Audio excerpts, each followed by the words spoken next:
ഞാൻ പറയാൻ പോകുന്നത്. ഫസ്റ്റ് തന്നെ നോക്കുകയാണെങ്കിൽ ഫ്രണ്ട് ഭാഗം ഗ്ലാസ് കൊടുത്തിട്ടുണ്ട്, ലൈറ്റുകൾ ഇങ്ങനെ കൊടുത്തിട്ടുണ്ട്. ലൈറ്റ് വർക്കിംഗ് അല്ല, പിന്നെ ഈ ഒരു ഗ്രില്ലിൻ്റെ ഒരു പോർഷൻ ഇങ്ങനെ കൊടുത്തിട്ടുണ്ട്. പിന്നെ ഇത് നമ്പർ പ്ലേറ്റ് ആണ്, നമ്പർ പ്ലേറ്റ് ഇല്ല. പിന്നെ പറയുകയാണെങ്കിൽ നമ്മൾ സൈഡ് ഡോറാണ്. പിന്നെ 3 ഗ്ലാസുകൾ ഇങ്ങനെ കൊടുത്തിട്ടുണ്ട്. പിന്നെ സ്റ്റോപ്പ് ഒരു സാധനം കൊടുത്തിട്ടുണ്ട്. പിന്നെ സ്കൂൾ ബസ്സിന് ഇവിടെ എഴുതിയിട്ടുണ്ട്. പിന്നെ ഒരു ബ്ലാക്ക് ലൈൻ ഇങ്ങനെ കൊടുത്തിട്ടുണ്ട്. പിന്നെ 4 ടയറ്, പിന്നെ അലോയ് വീൽ വരുന്നുണ്ട്. പിന്നെ ഒരു പെട്രോൾ അടിക്കാനുള്ള ടാങ്ക്. ഇത് ഓപ്പണിംഗ് അല്ല. പിന്നെ ബാക്കാണ്, ബാക്കിൽ ഫ്രണ്ട് ഗ്ലാസ് ഉള്ള പോലെ ഒരു സ്റ്റിക്കർ കൊടുത്തിട്ടുണ്ട്. പിന്നെ ബാക്ക് ഡോറ് തുറക്കാൻ പറ്റുന്നതാണ്. ഇത് നമുക്ക് ഇങ്ങനെ അടക്കും ചെയ്യാം. പിന്നെ തുറക്കണമെങ്കിൽ ഇത് ഉള്ളിൽ തുറന്നിട്ട് ഇങ്ങനെ തുറക്കും ചെയ്യാം, പിന്നെ ഇങ്ങനെ അടക്കും ചെയ്യാം. പിന്നെ സ്റ്റെപ്പാണ്.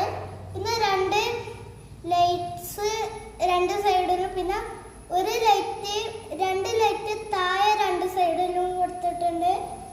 അത് വർക്കിംഗ് അല്ല. പിന്നെ ഈ സൈഡിൽ ഡോറ്, പിന്നെ 3 ഗ്ലാസ്, മറ്റേ സൈഡിൽ പറഞ്ഞ പോലെ തന്നെ സ്കൂൾ ബസ് എന്ന് പേര്, പിന്നെ ബ്ലാക്ക് ലൈന്. പിന്നെ വണ്ടിൻ്റെ അടിഭാഗമാണ്. അടിഭാഗത്തെന്ന് പറയുകയാണെങ്കിൽ ഇതൊക്കെയാണ് അടിഭാഗം. ഇവിടെ 3 സ്ക്രൂ ആണ്. ഒരു സ്ക്രൂ നമ്മൾ എടുത്ത് വെച്ചിരിക്കുകയാണ്. ഇപ്പം 2 സ്ക്രൂ മാത്രമേ ഇതിലുള്ളൂ. അപ്പം ഇങ്ങനെയാണ് ഇതിൻ്റെ അടിഭാഗം വരുന്നത്. ഓക്കെ, അപ്പം അടുത്ത വീഡിയോയിലായിട്ട് കാണാം. ബൈ. ഹായ് ഫ്രണ്ട്സ്, അപ്പം ഇന്ന് നമ്മളെ കയ്യിൽ കിട്ടിയിട്ടുള്ളത് ഒരു സ്കൂൾ ബസ്സാണ്. അപ്പം ഇതിനെ പറ്റിയിട്ടാണ് ഇന്ന് ഞാൻ പറയാൻ പോകുന്നത്. ഫസ്റ്റ് തന്നെ നോക്കുകയാണെങ്കിൽ ഫ്രണ്ട് ഭാഗം ഗ്ലാസ് കൊടുത്തിട്ടുണ്ട്, പിന്നെ ലൈറ്റുകൾ ഇങ്ങനെ കൊടുത്തിട്ടുണ്ട്. ലൈറ്റ് വർക്കിംഗ് അല്ല. പിന്നെ ഈ ഒരു ഗ്രില്ലിൻ്റെ ഒരു പോർഷൻ ഇങ്ങനെ കൊടുത്തിട്ടുണ്ട്. പിന്നെ ഇത് നമ്പർ പ്ലേറ്റ് ആണ്, നമ്പർ പ്ലേറ്റ് ഇല്ല.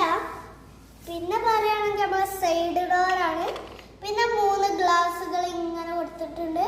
പിന്നെ സ്റ്റോപ്പ് ഒരു സാധനം കൊടുത്തിട്ടുണ്ട്. പിന്നെ സ്കൂൾ ബസ്സിന് ഇവിടെ എഴുതിയിട്ടുണ്ട്. പിന്നെ ഒരു ബ്ലാക്ക് ലൈൻ ഇങ്ങനെ കൊടുത്തിട്ടുണ്ട്. പിന്നെ 4 ടയറ്, പിന്നെ അലോയ് വീൽ